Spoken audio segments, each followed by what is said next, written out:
things are moving again around Celtic, not in the loud, headline-grabbing way that fans usually crave at this stage of the season, but in that familiar slow-burn fashion that always seems to accompany deadline week. With less than a week to go until the window slams shut on Monday night, the feeling around the club is a mix of quiet tension and growing impatience. The clock is ticking, the fixtures are piling up, and yet the transfer front remains eerily calm. That calm does not feel reassuring. It feels heavy, especially when you look at the calendar and realize Celtic have 6 days to sort things out while also navigating 2 crucial matches that could shape the short-term direction of the season. Celtic Park finally comes back into focus this week, and that alone lifts the mood slightly. Thursday night brings European football under the lights, with Utrecht coming to Glasgow in a game Celtic simply have to win if they want to stay alive in the Europa League. There is no room for calculation or caution here. It is one of those nights where the atmosphere needs to drag the team over the line. Then, just a few days later, attention snaps straight back to domestic duty, with Falkirk returning once again, a fixture that feels far too familiar for the middle of a single campaign. Home games, European pressure, league pressure, and a transfer window hanging over everything, all rolled into one uncomfortable week. Against that backdrop, the biggest talking point to emerge was not a signing or even a strong link, but discipline. Celtic have decided to appeal the red card shown to Austin Trusty at Tynecastle, a decision that immediately became a flashpoint among supporters. The club moved quickly, confirming the appeal through official channels and making it clear they believe the dismissal was wrong. The appeal centers on the claim that Trusty was unfairly judged to have denied an obvious goal-scoring opportunity, a call that has split opinion ever since the final whistle on Sunday. The key detail here is that this is a fast-track tribunal, which means the outcome will be known quickly. There will be no drawn-out wait, no lingering uncertainty dragging into the weekend. Either the appeal succeeds and Trusty is available for the next league match, or it fails and Celtic are forced to reshuffle yet again at the back. That urgency alone tells you how stretched the squad already feels, especially in defense, where options suddenly look thinner than anyone would like during a title race. Watching the incident back, most people can accept that a foul was committed. That is not really up for debate. The argument lies in whether it truly amounted to an obvious goal-scoring opportunity. There was cover, there was distance from goal, and the attacker was moving away rather than directly bearing down on the goalkeeper. That is why so many fans are frustrated, not just with the decision itself, but with the role of video review in overturning what was initially judged on the pitch. When a call sits firmly in the grey area, it is hard to justify intervention, and that sense of injustice is what has fueled the reaction. At the same time, there is an acceptance that the appeal could go either way. This is not a clear-cut scandal.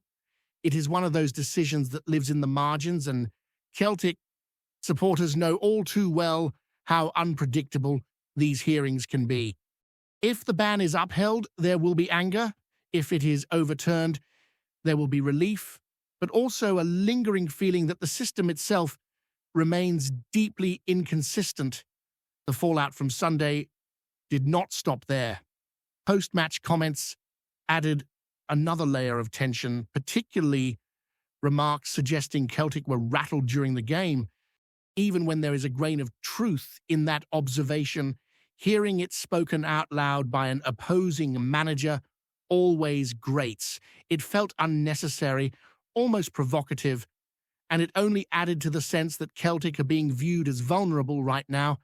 That perception matters, especially at a time when confidence is fragile and results are being scrutinized under a microscope. There was also an awkward sideline moment involving the coaching staff, which spilled into the public domain afterwards. Comments about an inexperienced coach losing his composure quickly took on a life of their own, fueled by footage that appeared to show exactly who was involved. It became one of those distractions Celtic could really do without, a small incident magnified simply because of the wider pressure surrounding the club. From the manager's post-match comments, there was little in the way of drama, but a few injury notes raised eyebrows. A striker coming off holding his hamstring immediately rings alarm bells when options are already limited, even if the hope is that it was purely precautionary. Match sharpness, fitness management, and squad depth are all colliding at once. And Celtic do not have the luxury of easing players back gently when every game carries weight. There was also concern around a key fullback, described as being pretty sore, which immediately cast doubt over his involvement in the European match. That forces potential reshuffles, players filling in out of position, and familiar questions about balance and protection down the flanks. These are the kind of problems that well-timed signings can ease, but without them, every knock feels amplified. When asked about incomings, the response was honest but hardly comforting. Celtic need bodies, that much is clear, but there was no commitment to numbers, no hint of imminent breakthroughs. Behind the scenes, recruitment appears frantic rather than strategic, with temporary solutions and short-term fixes dominating the conversation. The idea of a hastily assembled task force scrambling to identify targets paints a picture of a club reacting rather than planning, and that is what worries supporters most. Not so long ago, Celtic's recruitment model was built on spotting emerging talent across Europe, identifying players on the rise in competitive leagues, and giving them a platform to grow while competing for trophies. That sense of direction feels lost right now. Instead, the focus seems to have narrowed, leaning heavily on the loan market and players out of favor elsewhere, simply to plug gaps and get through the season. It is understandable in isolation, but frustrating when viewed as a pattern. The departures of key figures behind the scenes have clearly left a mark, and the knock-on effect is visible in how disjointed this window has felt. With significant money sitting in the bank, the idea of heading into decisive fixtures with makeshift solutions in defense and players out of position elsewhere feels hard to justify. Supporters are not asking for reckless spending, they are asking for competence and clarity. As things stand, defensive reinforcements have moved up the priority list, accelerated by Trusty's situation, even though one suspension alone should never dictate an entire recruitment strategy.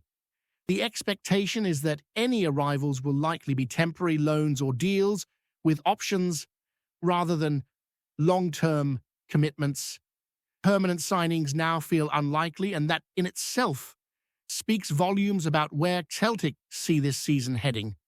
There is also chatter about further movement across the squad, with potential comings and goings that underline just how unsettled things remain. Talk of additional positions being monitored raises questions about priorities, especially when attacking areas still cry out for quality. When problems are obvious, misdirected focus only heightens frustration, and it feeds into the wider narrative that Celtic are making things harder than they need to be at a crucial point in the campaign. The uncertainty around recruitment only deepens when you look at how thin the margin for error has become. Celtic are no longer operating from a position of comfort, where rotation is a luxury and injuries can be absorbed without drama.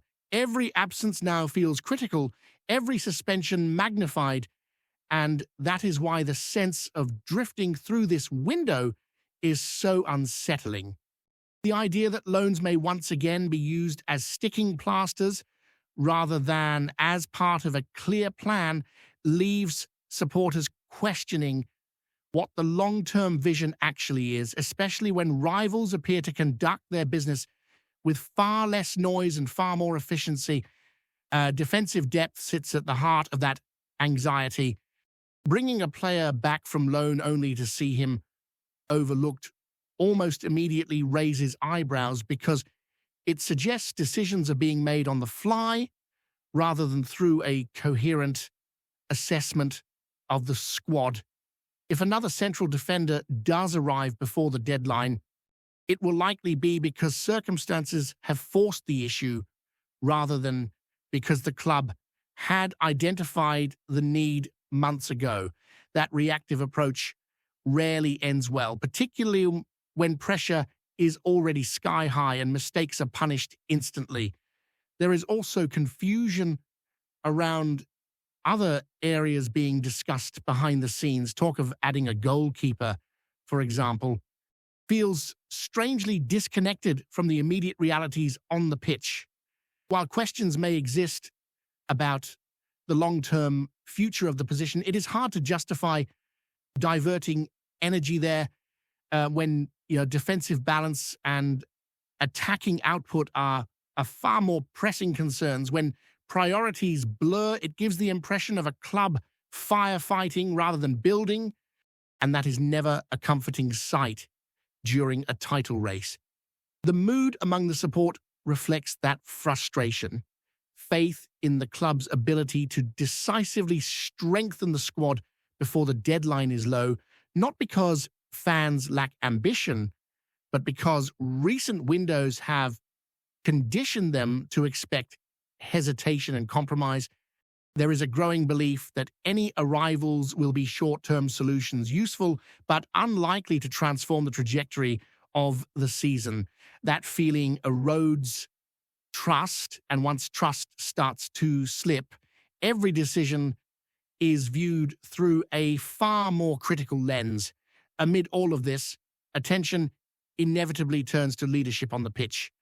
Questions were raised recently about the future of the captain, fueled by speculative reports and outside noise, but his own response was firm and unequivocal. He made it clear that he sees this moment not as a reason to look elsewhere, but as a challenge to confront head-on. That determination matters because in difficult periods, mentality can be just as important as talent. There is no denying that his form has dipped, and the performance at the weekend was below the standard he has set over the years. Yet writing him off would be a mistake. Players of his profile often suffer most when the structure around them weakens, when movement slows, options disappear, and responsibility piles up. Even the most reliable figures can look ordinary. Surround him with sharper, more confident teammates, and his influence is likely to return quickly. That contrast highlights a broader issue within the squad. Some players appear to have lost their edge, their hunger dulled by repetition or uncertainty.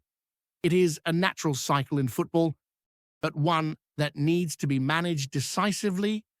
Others, however, still burn with the desire to win, to fight through adversity, and to prove a point. Identifying who falls into which category is crucial if Celtic are to regain momentum before it is too late. Results, of course, remain the ultimate currency. 2 wins this week would change the mood dramatically. Progressing in Europe would inject belief and offer a welcome shift of focus from domestic pressure, while a strong league performance would steady the ship at home. European nights, in particular, carry a different energy, one that can sometimes lift a team out of its own head and remind players why they compete at this level in the first place. That sense of escape is important. The domestic grind has been relentless, and with it has come a weight of expectation that grows heavier with every misstep. Europe offers something different, a chance to measure yourself against unfamiliar opponents to play with freedom rather than fear. A positive result there would not solve every problem, but it could provide breathing space, both mentally and emotionally. And looking ahead, the challenge is about more than just surviving the next few matches. Celtic need clarity, direction, and conviction both on and off the pitch. The next few days will reveal a lot about how the club views itself and its ambitions for the remainder of the season. Whether the window closes with quiet acceptance or renewed optimism will depend on decisions that cannot be delayed any longer, because standing still is no longer an option in a race this tight.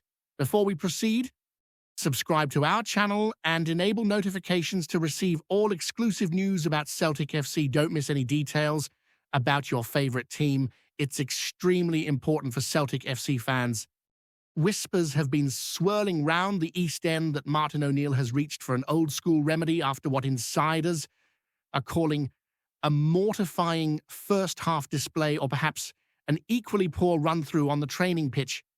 The story doing the rounds is stark. The Celtic gaffer, red-faced and raging, ordered players he deemed unworthy to strip off the famous green and white and hand it in there and then. No official word has come from the club, mind, and those close to the dressing room are careful to frame it as rumour rather than fact. Still, the tale has legs. It said O'Neill's voice cut through the room like a winter wind, reminding his squad that the jersey carries history, expectation, and a duty to graft for every blade of grass. Those who failed that test were told in no uncertain terms that the shirt is a privilege, not a given. Sources claim the demand wasn't about tactics or shape, but about standards. A limp opening spell, short on bite and bravery, was allegedly the final straw. Others suggest it followed a lackluster session at Lennox Town, where tempo dropped and concentration wandered. Either way, the message was clear: represent Celtic properly or don't represent them at all. Old hands around the club note that O'Neill has always favoured the hairdryer when needed. He's a manager who believes in the emotional pull of the hoops, and he's never shied away from confronting players if the fire's gone out.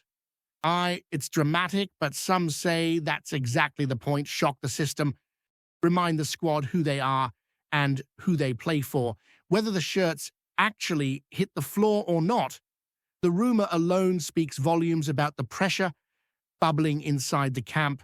With expectations sky high and patience thin, even a whiff of complacency can spark a backlash. For Celtic's players, the lesson is whispered loud and clear across Glasgow: wear the jersey with pride, or be prepared to surrender it. Hello, fan. Don't forget to like and subscribe to the channel, as it means a lot to Celtic FC. Also, share your opinion about the news in the comments below. See you in the next video.